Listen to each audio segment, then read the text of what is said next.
బులెటిన్లో మరో breaking news చూస్తున్నాం. టీపీసీసీ చీఫ్ రేవంత్ రెడ్డి నాగోల్ మమతా నగర్ లో పర్యటించారు.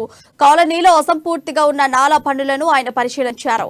నాలా పనుల్లో జాప్యానికి కారణాలను అధికారులను రేవంత్ రెడ్డి అడిగి తెలుసుకున్నారు. తవ్వి వదిలేసిన నాలా ప్రమాదకరంగా ఉందన్నారు. తక్షణమే కాలనీ వాసులు ప్రమాదం బారిన పడకుండా చర్యలు తీసుకోవాలని అధికారులకు సూచించారు. వీలైనంత త్వరగా నాలా పనులు పూర్తయ్యేలా చూడాలని రేవంత్ రెడ్డి సూచించారు.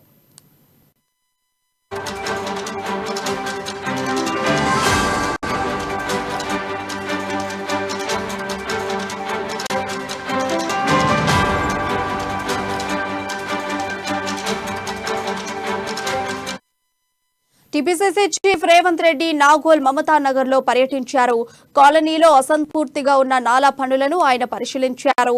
నాలా పనుల్లో జాప్యానికి కారణాలను అధికారులను రేవంత్ రెడ్డి అడిగి తెలుసుకున్నారు. ఇక దీనిపై మరింత సమాచారం మా ప్రతినిధి రాజు తెలియజేస్తారు. రాజు, చెప్పండి, మీ దగ్గర ఉన్న అప్డేట్స్ ఏంటి?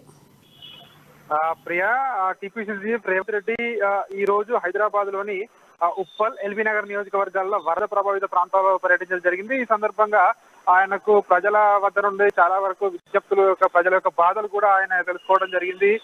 ముఖ్యంగా నాగోల్ లోని మమతా నగర్ లో కూడా పర్యటించడం జరిగింది. ఆ మమతా నగర్ లో నాలా పనులు ఇంతవరకు కూడా కంప్లీట్ కాలేదు, చాలా వరకు పనులు పెండింగ్ లో ఉన్నాయని చెప్పి కూడా స్థానికులు రేవంత్ రెడ్డికి చెప్పడం జరిగింది. సో తవ్వి ఆ నాలను అలా ప్రమాదకరంగా వదిలేశారని చెప్పి కూడా ఆయనకు విజ్ఞాపనలు అయితే అందడం జరిగింది. సో దానిపై కూడా రేవంత్ రెడ్డి మాట్లాడడం జరిగింది. సో కాలనీ వాసులకు ఏదైతే ప్రమాదంగా ఉన్నాయో దాన్ని వెంటనే వీలైనంత త్వరగా కూడా పనులు పూర్తయ్యేలాగా సో చూడాలని చెప్పి కూడా అధికారులకు కూడా విజ్ఞప్తి చేయడం జరిగింది. సో అదే విధంగా తెలంగాణ రాష్ట్రం మొత్తం వరదల్లో అల్లాడుతుంటే సీఎం కేసీఆర్ పట్టించుకోవడం లేదని చెప్పి chief Revanth Reddy press meet లో కూడా మాట్లాడడం జరిగింది.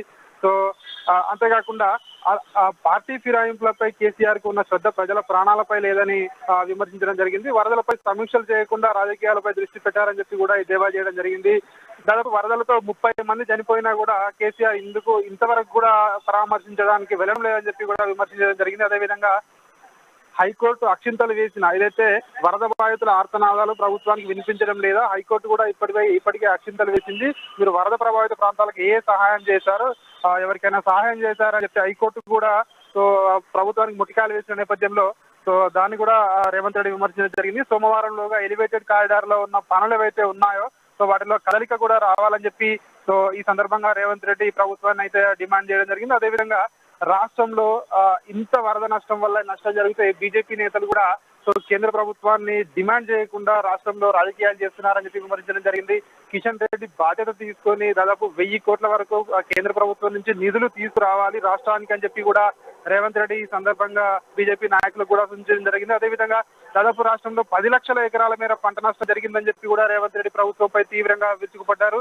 సో వాతావరణ శాఖ ముందస్తు హెచ్చరికలు చేసినా కూడా ప్రభుత్వ యంత్రాంగం కూడా ప్రభుత్వం కూడా ముందస్తు చర్యలు తీసుకోవడంలో విఫలమైందని చెప్పి కూడా ఈ సందర్భంగా రేవంత్ రెడ్డి అయితే ప్రభుత్వం యొక్క విధానాన్ని కూడా దుయ్యబట్టడం జరిగింది.